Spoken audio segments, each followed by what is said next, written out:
So now we're going to just talk about finishing off our waistline on the gored skirts. You could put a binding around the edge, and there are several different ways of dealing with the binding. So you can talk to your lecturer or a technician about that.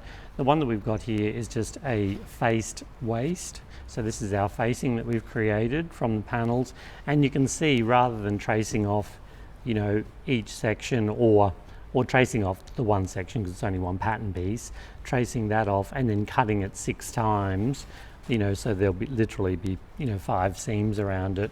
We've joined it together so we'd only have one seam on one side. What you do have to think about though is if this facing works if you've got you've got your zip on the side seam, because you've got side seam here and you've got a side seam here, so that you can join the 2 panels together.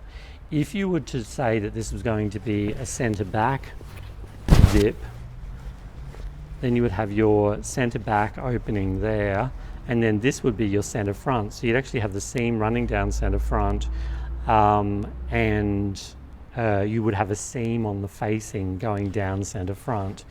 And there's not necessarily anything wrong with that. It's just generally a bit weird to have a seam in the facing down the centre front.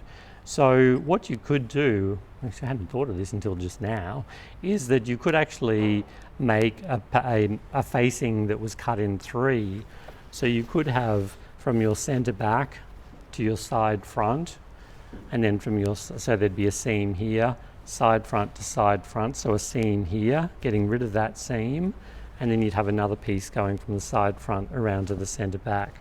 So you'd actually be cutting 3 facings, and each of those facings would be the same. Because the waist of the panel lines is the same, you could do the waist, the waist on the facings the same. So there's a few different ways you could go about it. Yeah, yep, so just decide where the zip's going to go, where you want it to go. I think the biggest thing is for people who don't want the seam down the centre front, in which case, you can have the seam on the side seam, in which case you can just cut a pair, so that's fine. But if you want a centre back zip in particular, like if there's something, maybe there's a feature down the back as well that means that you do need that side zip happening down the back. So just check about that. So, and just the construction of this, it's been interfaced. So this is an interfaced or fused facing. A facing and fusing are different things. And then the bottom edge of the facing has been overlocked. You can see the overlocking there, I think. Yeah. Yep. And then that overlocking's been turned up and pin stitched. So you've got quite an easy but nice finish on the inside of the facing. And understitch around the waist. Yep, and then so this is under. The facing sewn on at 1 centimetre, and then it's understitched around here. And you can see with the understitching, you can't have it all the way to the zip because this has to be sewn before. So you can only go so far. Yeah. So just make sure you do a back tack there. But you can ask us in particular about that. In this thicker fabric, the waist on this has been done the same way, and because of this thick fabric, because we've turned up the bottom of the facing with the overlocking and pin stitched it, you can actually see that line there. So maybe if you don't want to be able to see that, maybe you want to do a French bind, a Hong Kong bind, which is the one that you did on the inside waistband of your pre-cut skirt, pre-cut pencil skirt, and that would take away a little bit of that lumpiness, because this is the drill folding back on itself, whereas if it's a Hong Kong bind, it'll be a much lighter bias that you're sewing on, so it won't be so obvious. Or you could just overlock it and leave it, because that's on the inside anyway, and there's other overlocking on the inside. So yep. Another option would be, it's like Debbie said, rather than folding this up, just having the overlocking flat, and then maybe actually stitching through.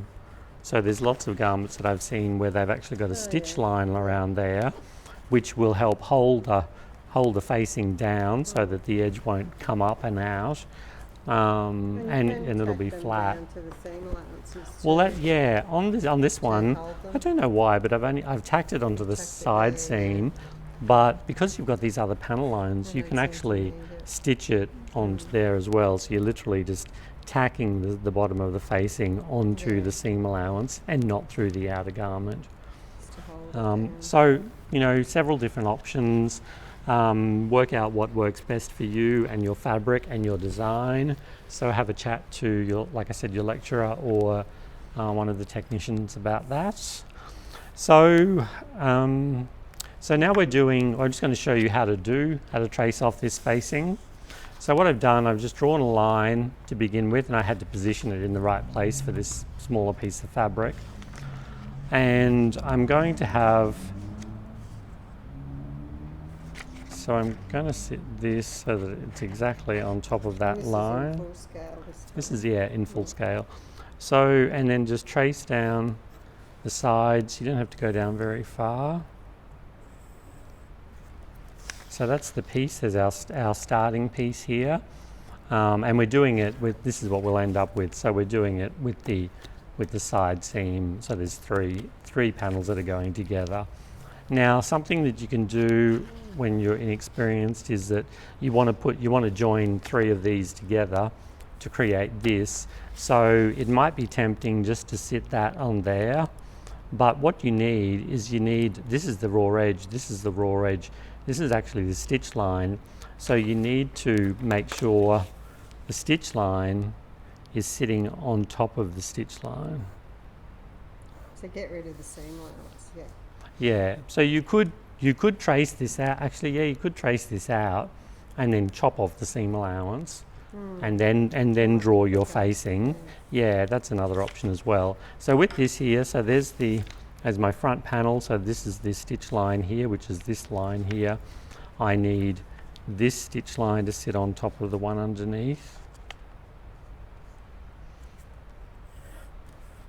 Yeah, that'd be easier to see too, to line up. Yeah, yep. So we're just going to stitch line. So there, you might want to have a notch here, although if you've got a notch at the centre front, you probably don't need a notch there. And the same on the other side.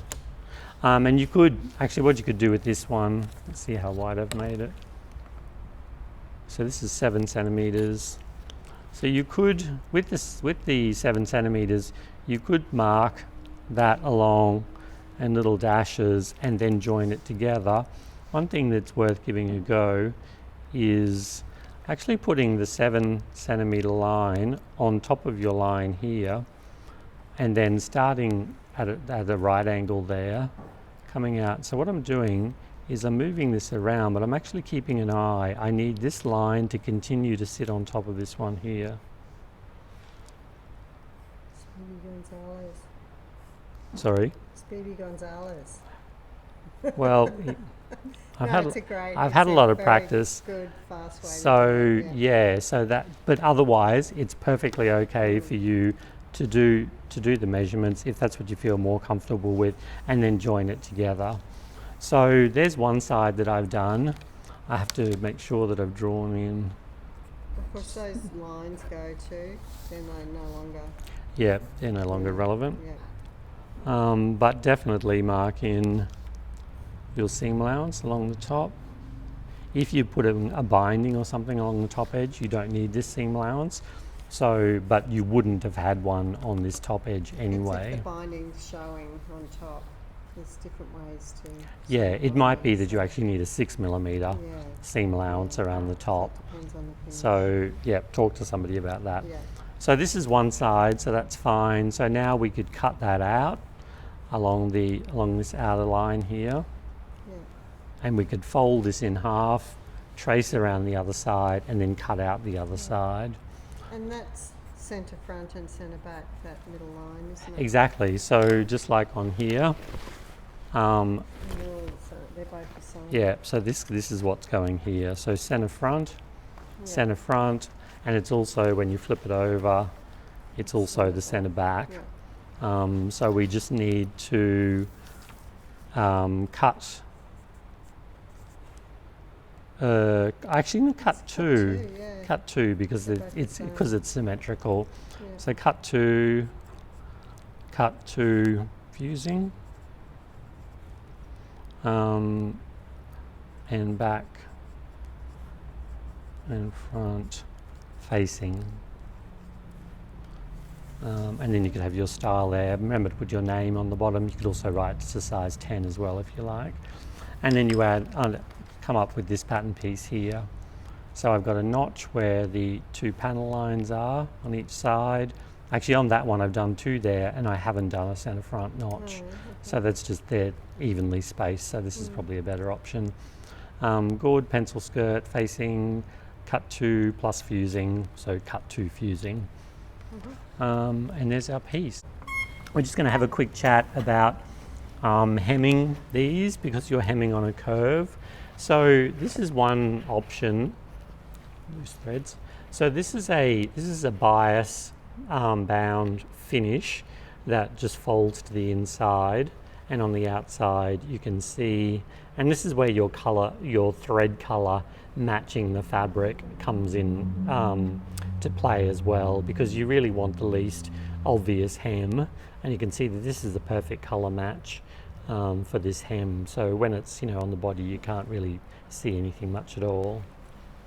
So That's really neat. yeah.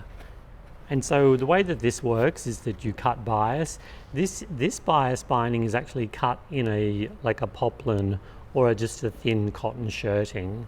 And that's why, and because you actually end up with lots of layers here. So there's 1, 2, 3, 4 layers of binding, and then the 2 layers of the outside skirt. So there's 6 layers of fabric here. So if you were to cut this bias out of the main body fabric, it would be much lumpier and thicker. So you might be able to find a pre-cut bias or a pre-folded bias that maybe get from Spotlight or Lincraft or somewhere. But I actually cut this one myself out of a color match that was just luckily something that I had that worked quite well. I mean, the other thing you could do is have it in a contrast too, but maybe if you were doing it in a contrast, you might actually want to put it on the outside to make the most of it. And just 6mm seam allowance? Yeah, 6mm around the bottom. So what I've done here is, you can see I've got my bias. It's a 3cm wide bias. I've folded it in half. So you can see the 2 raw edges there and the fold there. I've stitched the raw edge to the raw edge of the skirt at 6mm all the way around, so that it gets stitched all the way around. And then I folded, once that's stitched in place, I've folded the bias down towards the inside, and then I've done an understitch along here. Just works so well doing that understitching. Yeah, so you can see from the outside. inside. Yeah, it means that you can't see the binding from the And outside. it gives you a nice edge on your bias, ready for top stitching down.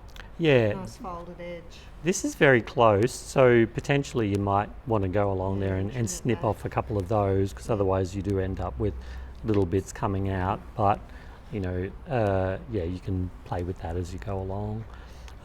So once you've done your understitching, you need to give it a good press, so that it forces this edge here to roll under. And so you can see that there's the fold there, but there's the actual seam there. So it's only about 1mm, but you can see how nicely it folds under, and what a clean finish you get. Did you top stitch it down on the outside or the inside? I think I did. I think I did go from the outside.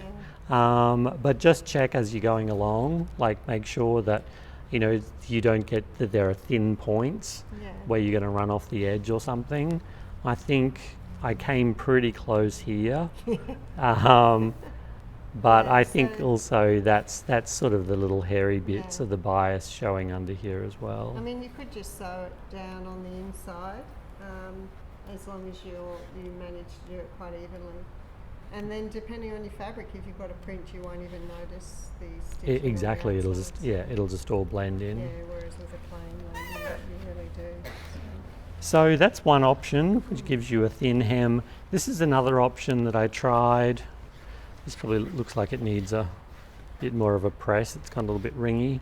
But with this one, I have my 3 centimetre wide bias pre-cut, and you can see that it's a slightly different colour because it's a slightly finer fabric. So I've stitched it on at 6 mil. I've folded the bias down, and then I've done understitching, so just through the bias layers and the hem layer on the inside here.